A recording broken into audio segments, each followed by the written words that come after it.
si anak tidak menuruti apa yang diinginkan oleh orang tua tuh bisa marah, menghukum gitu ya. Bahkan kadang ada yang sampai melakukan kekerasan fisik gitu. Apakah bisa jadi anak ini tuh terbentuk jadi pribadi yang lebih penurut gitu mungkin? Dampak itu kan tidak bisa kita samaratakan.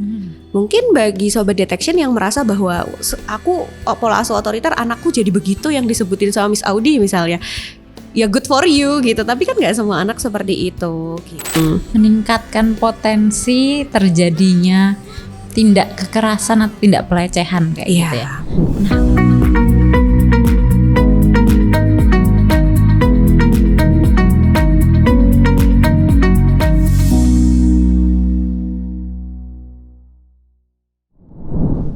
Halo Sobat Detection, balik lagi di Passion Podcast Detection, di mana di sini kita akan ngobrolin tentang berbagai macam topik gitu ya, yang tentunya menarik, seru dan juga bermanfaat. Nah, di episode kali ini kita masih akan ngebahas mengenai pola asuh, khususnya pola asuh otoriter nih. Nah, karena kita ngobrol-ngobrol, tentunya di sini saya Prima, enggak sendirian banget, sudah hadir bersama saya seorang narasumber yang akan membantu kita untuk paham gitu ya tentang sebenarnya pola asuh otoriter ini apa sih kayak gitu. Oleh karena itu, tanpa babi bu lagi, mari kita sambut narasumber kita hari ini. Please welcome Miss Audi. Halo Miss Audi. Halo Miss Prima. Ketemu lagi kita. Iya ya, setelah sekian lama ya. Setelah sekian purnama. Betul. Akhirnya kembali berjumpa gitu ya. Betul. Kabar baik Miss Prima? Kabar baik. Gimana Miss Audi kabarnya? Luar biasa ya hari ini karena sudah semangat gitu dari awal. Sudah dari pagi nge-charge energi gitu. Betul. Ya. Nah, Miss Audi, ini kan hari ini kita akan ngobrolin tentang pola asuh otoriter nih. Supaya saya di sini dan Sobat Detection di luar sana itu bisa punya pemahaman yang sama gitu tentang pola asuh ini, mungkin bisa dijelasin sedikit dulu nih tentang sebenarnya pola asuh otoriter itu apa sih? Oke. Ya, mungkin bagi Sobat Detection gitu ya yang mungkin sekarang lagi belajar pola asuh atau sedang mereview apakah pola asuh yang digunakan itu sudah tepat atau belum sih? Ada yang perlu diperbaiki atau enggak? Nah, kita perlu tahu nih Sobat Detection mengenai pola asuh otoriter seperti yang tadi sudah disinggung oleh Miss Prima gitu ya. Nah, pola asuh otoriter ini yang seperti apa sih? Sebetulnya kalau mudahnya gitu ya Miss Prima kita sebutkan gitu ya bahwa pola asuh ini tuh adalah pola asuh yang membatasi. Oke. Jadi ada batasan-batasan yang kuat gitu ya antara orang tua dan anak. Bukan batasan dari orang tua ke anaknya, tapi orang tua menetapkan batasan dan juga larangan kepada anak. Kemudian itu sifatnya adalah saklek ya. Kayak kamu harus begini, kamu harus begitu gitu. Kalau nggak boleh A ya nggak boleh gitu ya. Benar. Ibaratnya kayak orang tua yang mendirect anak gitu. Iya benar. Tapi kan kalau direct doang kayaknya kadang nggak ada masalah gitu karena untuk beberapa usia memang perlu untuk didirect ya. Betul. Cuma nih kalau misalnya pola asuhnya otoriter, mungkin Sobat Detection juga bisa mengevaluasi gitu ya. Tidak hanya mendirect nih Miss Prima, tapi juga ketika si anak tidak menuruti apa yang diinginkan oleh orang tua tuh bisa marah, menghukum gitu ya. Bahkan kadang ada yang sampai melakukan kekerasan fisik gitu. Jadi kayak keinginan orang tua itu harus diwujudkan oleh anak gitu. Padahal kan anak bukan robot ya. Betul. Mereka juga punya pemikirannya sendiri, perasaannya sendiri. Berarti apa boleh dibilang kalau misalnya pola asuh otoriter ini sebenarnya fokusnya ke orang tuanya, Miss? Bisa dikatakan seperti itu. Jadi fokusnya itu adalah orang tua sebagai figur yang dewasa mungkin ya, yang hidupnya mungkin sudah jauh lebih lama daripada anak-anaknya. Mereka menganggap bahwa aku nih tahu nih hidup yang baik buat kamu tuh gimana. Ya kamu harus mengikuti semua yang aku inginkan. Atau ada juga nih kalau orang tua yang masih belum selesai dengan masa lalunya, dia kayak memaksakan kehendak gitu loh, kayak dulu mami nggak bisa jadi dokter, kamu harus jadi dokter ya, misalnya kayak gitu. Nah itu kan memaksakan kehendak ya sebetulnya, dan kadang membuat anak juga tidak merasa nyaman. Oke, itu tadi sedikit tentang pola asuh otoriter, dan tadi Miss Audi juga sudah menjelaskan beberapa cirinya termasuk adanya pembatasan dan lain sebagainya. Mungkin bisa dieksplor lagi Miss tentang ciri-ciri dari pola asuh otoriter ini seperti apa aja sih? Orang tua yang menerapkan pola asuh ini tuh biasanya kayak gimana sih kayak gitu? Oke. Kalau kita balik gitu ya, kita lihat dari perspektif anak, biasanya anak-anak yang di rumahnya ada figur otoriter atau figur yang itu tadi suka membatasi atau menghukum atau sering marah-marah, itu bisa dilihat dari interaksi dia dengan orang dewasa yang lain. Oke. Gitu. Jadi mungkin bisa dilihat dari interaksi dia sama gurunya misalnya, atau interaksi dia sama ketika berada di lingkungan bersama dengan orang-orang yang lebih dewasa, mereka itu biasanya cenderung menutup diri, gitu, takut, gitu. Jadi kalau anak-anak kan ekspresif ya, gitu. Jadi kadang kita masih bisa ngelihat, oh dia lagi takut nih, oh dia ngerasa nggak nyaman nih, oh dia agak menyendiri nih dan yang lain sebagainya, sehingga ini perlu untuk perlu untuk dikepoin, kenapa ya kok anak-anaknya bisa begini gitu. Karena siapa tahu mereka takutnya apa? Nanti kalau misalnya aku begini, nanti kalau dia marah gimana dan yang lain sebagainya, karena punya pengalaman tidak menyenangkan di rumah gitu. Berarti kurang lebih terkait dengan ciri-ciri anak dengan orang tua yang menerapkan pola asuh otoriter ini salah satunya itu tadi. Bisa jadi sosok yang lebih ke penyendiri. Betul. Apalagi ketika berhadapan dengan figur otorita, jadi agak memberi jarak gitu ya. Kesulitan untuk dekat. Betul.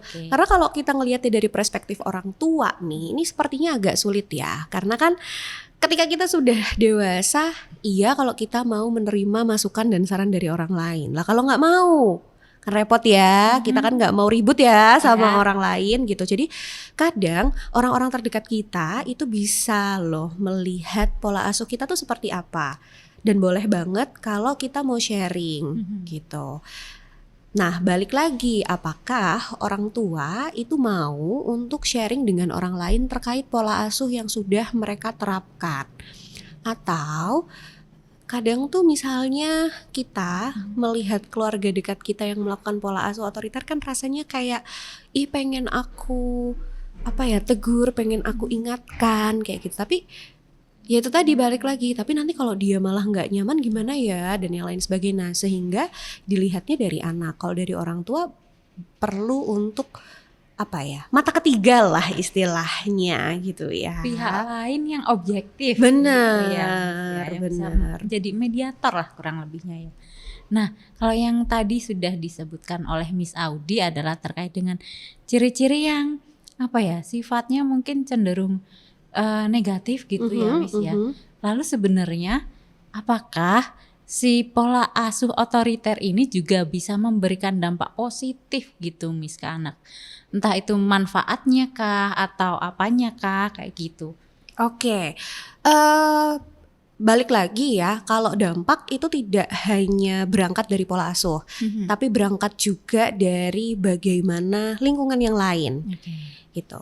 Kalau dampak positifnya mungkin begini, ketika anak ini diberi pola asuh otoriter, nah dia kan biasanya sudah didikte nih sama orang tuanya untuk kamu harus begini, kamu harus begitu, gitu ya. Sehingga bisa jadi karena sudah terbiasa, dia akan selalu mengusahakan yang terbaik, gitu. Jadi kayak berusaha yang terbaik, kemudian mungkin daya juangnya juga bisa dibilang bisa lebih baik gitu ya dari yang lain. Hanya saja ini kan satu dari sekian banyak gitu ya, nggak bisa, dampak itu kan tidak bisa kita samaratakan.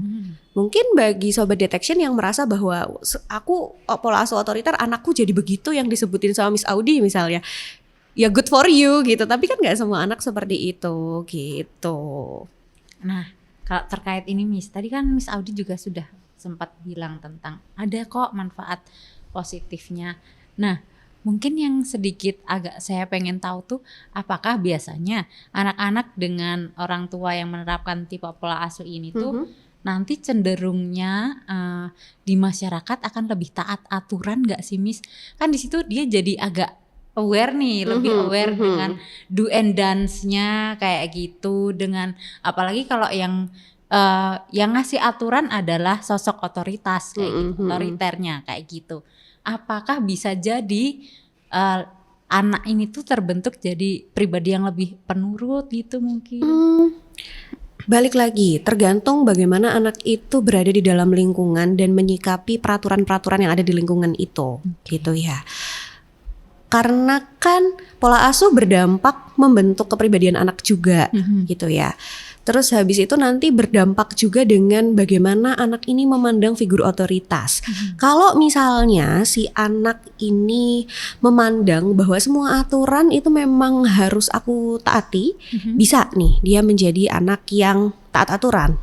Tapi kalau dari awal dia udah ngerasa kesel, marah gitu ya, sama figur otoritas, sama pola asuh di rumah, tidak nyaman sama orang tuanya, justru kebalikannya nih Miss Prima. Jadi bisa jadi dia malah membangkang. Karena apa? Karena di rumah dia tidak mendapatkan apa yang dia mau. Dia akan mencoba mencari itu di luar. Kalau di rumah aturan itu jelas dibuat, kalau dia tidak melakukan, hukumannya jelas. Tapi kan kadang di masyarakat tidak begitu ya. Betul. Sehingga oh enak nih, aku tidak melakukan ini aja nggak ada masalah gitu loh. Sehingga dia berusaha untuk mencoba melakukan hal-hal yang tidak pernah dia lakukan. Kalau hal-halnya itu masih positif ya mungkin masih baik. Kayak misalnya aku nggak pernah boleh ke kafe nih, aku pengen nongkrong sama teman-teman ke kafe sebentar misalnya, itu mungkin masih oke lah, masih oke ya, nggak kelihatan gitu ya dampak negatifnya. Tapi kalau misalnya dia di rumah tidak boleh main, kemudian dia tergabung di lingkungan yang mohon maaf kurang baik, iya. Aku belum pernah tawuran pengen nyobain, aku belum pernah keluar malam, kalau orang tua tidur mau dong, dan yang lain sebagainya gitu. Jadi nggak bisa disamaratakan apakah dengan pola asuh yang ini anak akan menjadi positif sekali atau negatif sekali, karena pasti ada plus minusnya ya dampak-dampak ini gitu. Apalagi kalau sudah nyemplung ke lingkungan gitu ya. Interaksi anak dan lingkungan juga akan mempengaruhi. Betul. Ditambah gini, anak itu kan kalau dari kecil tuh belajar ya. Maksudnya dia tuh meniru orang tuanya gitu ya. Hati-hati ya Sobat Detection ya. Orang tua itu kadang gak sadar anaknya meniru. Nah, kalau dia melihat sosok-sosok yang agresif di rumah, itu kan bisa ya dia tiru ke orang lain yang mungkin di bawahnya dia gitu. Jadi bukan figur otoritasnya dia gitu, di bawahnya dia. Adik kelasnya misalnya, teman-teman yang dirasa lebih lemah, lebih lemah, kemudian mungkin jadi bully dan yang lain sebagainya. Nah ini juga perlu hati-hati karena kadang orang tua itu yang nggak sadar. Orang tua datang, kok anakku begini ya, ini harus gimana, padahal perlu dievaluasi dulu pola asuhnya seperti apa. Jangan sampai malah jadi bumerang gitu ya Miss ya, bumerang buat anak, bumerang juga buat orang tuanya. Betul. Oke, nah kalau terkait dengan masa sekarang nih Miss, kalau kita lihat di berita-berita kan sepertinya angka entah itu pelecehan atau kekerasan pada anak itu sedang naik ya. Belum nampak adanya penurunan, sepertinya kayak gitu ya. Semoga ya.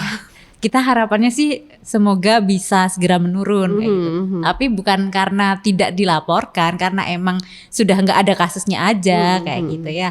Nah kalau ngobrolin dikaitin dengan si ini Miss, dengan fenomena terjadinya pelecehan pada anak-anak, sebenarnya ada kaitannya juga nggak sih Miss sama pola asuh yang diterapkan oleh orang tuanya? Ya bisa jadi gitu. Balik lagi, kalau misalnya yang diterapkan adalah pola asuh otoriter gitu ya, anak kan jadi harus untuk mengikuti apa yang diminta oleh orang dewasa di sekitar dia kan. gitu. Dan apalagi ya mohon maaf di masyarakat kita kan permasalahan mengenai sexuality ini memang sangat tabu ya. Iya. Sehingga ada yang nggak usah diajarin anaknya dan yang lain sebagainya. Kalau masih kecil dengan pola asuh otoriter yang dia dapatkan di rumah, kemudian ada figur dewasa lain yang juga memahami pola asuh tersebut, kemudian mempraktekkan ke si anak nggak mungkin dong berpikir bahwa wah ini adalah hal yang buruk. Anak pasti berpikirnya adalah kalau aku tidak mengikuti aku akan dimarahi. Karena familiar dengan itu ya Miss ya. Dan kalau misalnya di ini anak-anak, kasus anak-anak tuh biasanya kan pelakunya adalah orang-orang dekat ya Miss Prima. Sehingga kan gak mungkin dong kita sebagai orang dewasa gak betul-betul memperhatikan. Maksudnya kan ketika kita mau melakukan sesuatu kejahatan, pelecehan seksual kan kejahatan ya. Pasti kan sudah berpikir ya, maksudnya aku harus begini dulu. Sudah ada tahap perencanaannya. Betul, gitu ya. Sehingga ya bisa menjadi seperti itu. Gitu. Jadi ternyata bahayanya luar biasa ya Miss ya.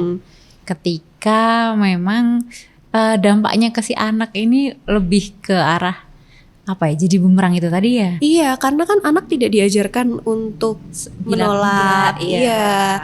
Jadi tidak ada penetapan boundaries yang kuat juga karena ya semua yang aku lakukan harus ngikut orang tuaku gitu. Sedangkan mungkin anak ada rasa pengen eksplornya, anak kecil aja sekarang udah bisa bilang gak gitu kan. Tapi dia tidak difasilitasi untuk itu sama orang tuanya sehingga tidak terbiasa.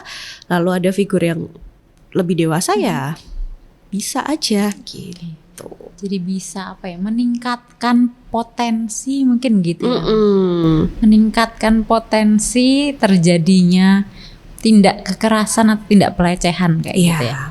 Nah, kalau terkait dengan masalah perilaku Miss, kira-kira masalah perilaku apa aja yang bisa muncul pada anak yang yang orang tuanya menggunakan tipe ini nih kayak gitu.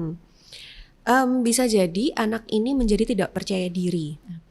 Kenapa tidak percaya diri? Karena apa yang dia inginkan, kemudian apa yang ingin dia lakukan itu sering dibantah oleh orang tuanya, gitu. Jadi ketika dia sudah beranjak dewasa, dia selalu merasa ini tuh salah, ini tuh nggak boleh, aku tuh nggak boleh begini, gitu. Jadi dia tidak percaya diri dengan kemampuannya, merasa rendah diri. Itu bisa menjadi dampaknya ya. Kemudian secara perilaku apalagi tadi udah sempat kita bahas ya, agresivitas itu juga bisa karena meniru gitu ya. Kalau orang tuanya ringan tangan, suka pukul-pukul, suka nendang-nendang, ya anak juga akan begitu. Sehingga ini jadi harus lebih hati-hati gitu. Anak nggak bisa bilang enggak, itu juga merupakan bagian dari permasalahan perilaku yang tanpa kita sadari sekarang banyak banget ya. Maksudnya orang-orang yang sudah mulai aware bahwa iya ya ternyata aku nggak bisa bilang enggak nih gitu. Padahal bisa dilatih sejak dini gitu. Itu salah satu beberapa dampak. Tukang bohong juga bisa karena dia mencari pleasure-nya di luar gitu kan. Dan apalagi kalau misalnya dia jujur, dia kena marah kan repot ya. Ya udah deh mending aku bohong aja gitu. Mencari pelampiasan di luar, di sekolah dengan teman-teman gitu ya. Ini bisa jadi dua mata pisau ya. Dia bisa menjadi korban bully karena dia melakukan si agresivitas itu tadi. Pelaku bully karena melakukan agresivitas, atau korban bully karena dia tidak bisa untuk fight for themselves gitu. Wah, ini banget ya Miss ya. Ternyata kalau yang dari kita obrolin tadi kok kayaknya nih lebih banyak negatifnya ya Miss ya. Lebih banyak padahal dua mata pisau, tapi dua mata pisaunya sama-sama negatif nih kayak gitu ya. Iya, karena kalau untuk pola asuh otoriter ini ya bisa dikatakan orang tuanya ya lebih egois ya kalau bisa kita bilang gitu. Kenapa lebih egois ya? Karena kamu harus mengikuti apa yang aku mau Kayak menganggap anak robot, padahal kan ya anak individu yang merdeka sendiri, punya haknya mereka sendiri, gitu. Jadi apakah dengan begitu berarti nih si pola asuh otoriter ini cenderung untuk kalau bisa dihindari deh untuk diterapkan, atau ternyata ada apa ya, dalam situasi tertentu di mana pola asuh ini bisa diterapkan nih kayak gitu, Miss. Oke. Karena kalau pola asuh otoriter tadi kan ada pembatasan ya, dan juga mungkin ada hukuman yang jelas gitu ya yang dilakukan oleh orang tua kepada anaknya. Nah, untuk mendisiplinkan mungkin masih bisa selama kita juga memberikan alasan gitu ya. Kenapa sih kok kamu tidak diperbolehkan? Kenapa sih kok mama marah? Kenapa sih kok papa marah gitu? Karena kan kadang tuh marah kita juga nggak sadar ya, kita menyakiti anak, tapi kita bisa meminta maaf dan mengklarifikasi. Sehingga anak tuh nggak bingung, sehingga anak tuh tahu, oh ini boleh, oh ini nggak boleh, kalau boleh kenapa, kalau nggak boleh kenapa. Tapi kalau hanya pola asuh otoriter, anak tuh nggak tahu kenapa sih harus begini, kenapa sih harus begitu, gitu. Sehingga perlu sekali untuk mengcombine dengan pola asuh yang lain. Meskipun pola asuh otoriter juga ada manfaatnya ya, gitu. Jadi bisa dikatakan bahwa dengan pola asuh otoriter yang jelas, yang dijelaskan dengan tepat, ini akan membantu anak juga begitu ya, Miss ya, sebenarnya untuk bisa paham tentang kondisi yang full, bukan cuma part-part doang. Seperti tadi Miss Audi bilang, cuma dibilang jangan-jangan doang, tapi jangannya kenapa nggak dijelasin nih. Jangan lodeh, apa jangan apa gitu ya. Asem enak ya. Kayak gitu-gitu kan, anak juga perlu tahu alasannya kayak gitu. Sehingga komunikasinya jadi dua arah. Sedangkan kalau otoriter itu kan komunikasinya satu arah ya. Orang tua nggak mau dengerin anaknya, tapi anak harus dengerin saya sebagai orang tua kayak gitu. Nah, kemarin kita juga mungkin Sobat Detection yang belum dengar mengenai pola asuh otoritatif mungkin bisa untuk cek gitu ya. Kita sudah membahas itu sehingga mungkin bagi sekarang Sobat Detection yang masih merasa bahwa dirinya melakukan pola asuh otoriter gitu ya, bisa dicek, kemudian mulai bisa untuk dibenahi gitu ya. Dibenahinya dalam artian kenapa sih kok, tanya dulu kenapa sih kok anakku harus memenuhi semua keinginanku, emang aku tuh kenapa? Sebagai orang tua kita perlu aware sama diri kita. Kemudian setelah itu ajak anak untuk diskusi gitu, sehingga demokratis ya, negara aja demokratis masa rumah enggak gitu kan. Betul. Sebagai warga negara yang baik, mari kita mencontoh negara kita yang demokratis gitu ya, Miss ya. Iya. Nah, kalau ini Miss, itu tadi kan berarti pola asuh otoriter itu bisa diterapkan dalam derajat-derajat tertentu. Nah, pertanyaannya sekarang, sampai pada tahap mana kita itu bisa bisa menilai bahwa kayaknya ini udah kebablasan otoriter nih pola asuhnya, kayak gitu Miss. Mungkin gini ya, pola asuh otoriter itu bisa digunakan untuk mendisiplinkan. Nah, tapi kalau mendisiplinkan itu kan nggak perlu pakai kekerasan ya, dan tidak perlu untuk membatasi. Jadi kalau kita merasa bahwa kok kayaknya kita sudah membatasi anak kita, kok kayaknya kita banyak melakukan kekerasan anak kita. Kekerasan tidak hanya fisik ya Sobat Detection, tapi abuse juga secara verbal, abusive secara verbal itu juga bisa. Kita nggak pernah tahu di lingkungan itu banyak sekali orang tua yang juga mencaci maki anaknya gitu ya. Nah, ini juga perlu menjadi concern gitu bahwa kalau kita melakukan abuse kepada anak kita itu udah kebablasan banget.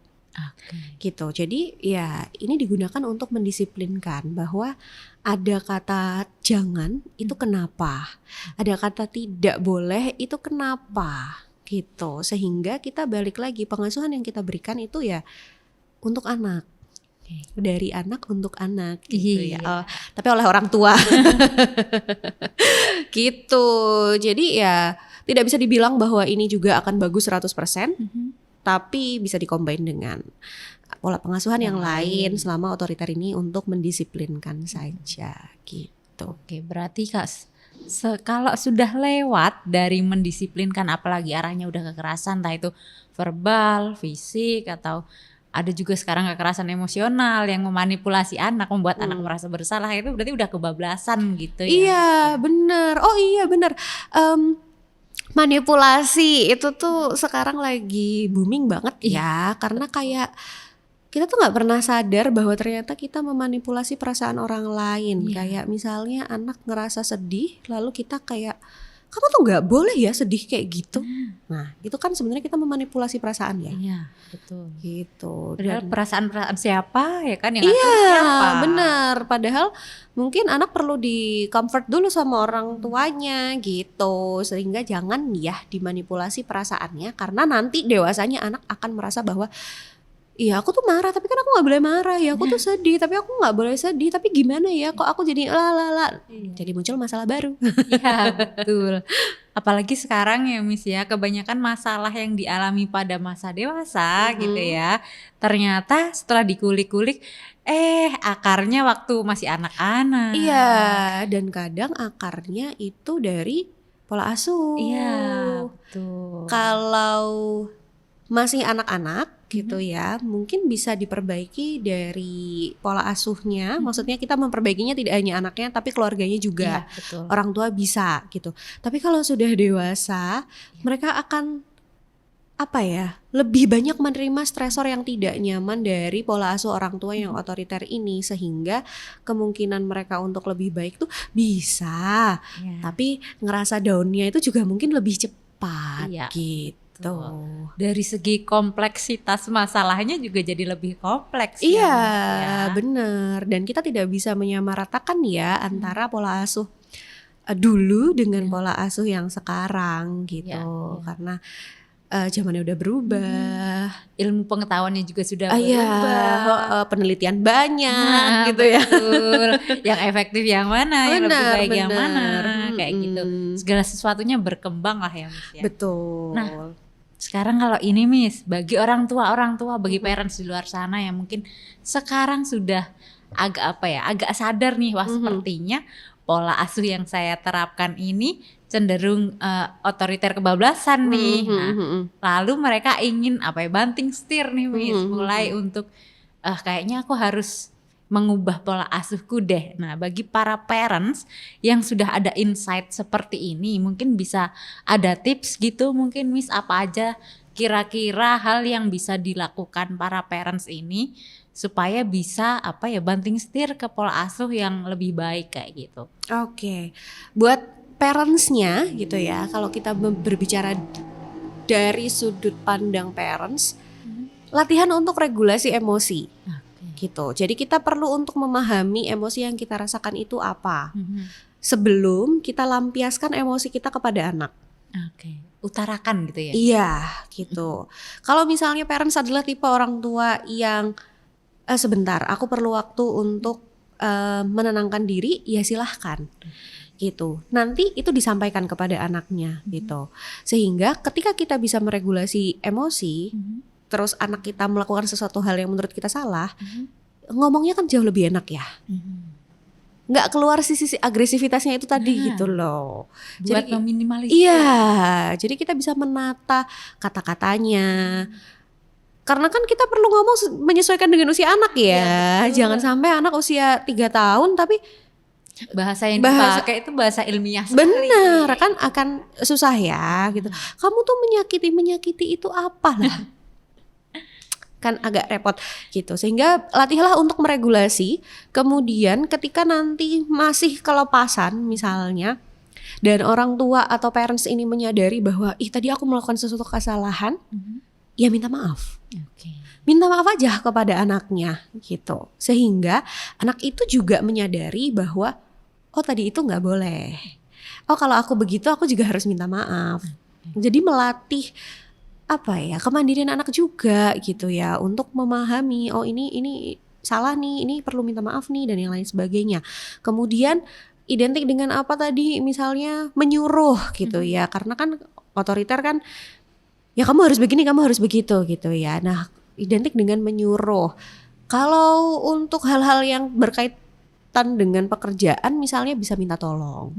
Jadi lebih lembut nih, nyuruhnya lebih lembut dan lebih sopan. Jadi ini dapat ngajarin anak sopan santun, dapat juga ngajarin anak untuk berkata-kata lembut gitu ya. Itu juga bisa. Kemudian jangan gengsi. Kebanyakan orang tua tuh gengsi soalnya. Kadang tuh kayak, aduh, kak aku tuh udah begini, nggak enak nanti kalau A B C D E F G nggak jadi berkembang gitu. Sehingga ya jangan gengsi. Kalau emang mau merubah, ya dirubah. Tidak hanya dari salah satu orang tua, tapi harus dari keduanya. Iya kan, harus kompromi antara suami dan istri, antara ayah dan juga ibu harus kompromi. Sehingga kalau nanti ada yang kebablasan, ada yang mengingatkan gitu loh.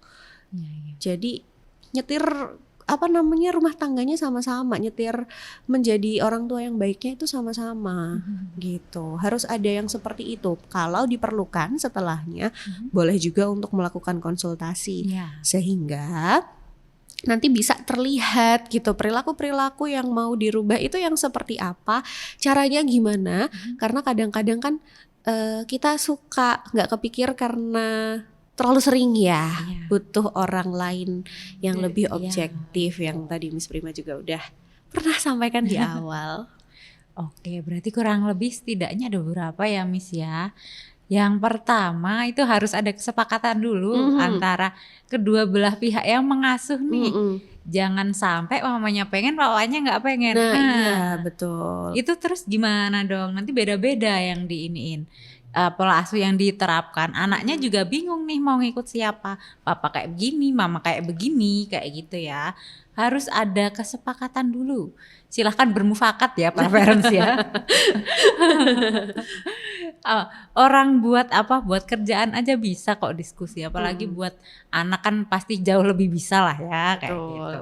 Kemudian orang tua juga harus sadar nih tentang kondisi dirinya sendiri dulu. Jangan sampai malah menggunakan anak itu sebagai samsak pelampiasan emosi. Betul. Gitu ya. Atau samsak pelampiasan unfinished bisnisnya orang tua. Begitu. Kalau begitu nanti yang yang mau berkembang siapa? Orang tua juga susah untuk mendapatkan gitu ya. Anak juga kalau mau, kalau nggak mau. Betul. Iya, kalau kepengenannya anak sama, kalau beda ya kan repot semua say gitu kan.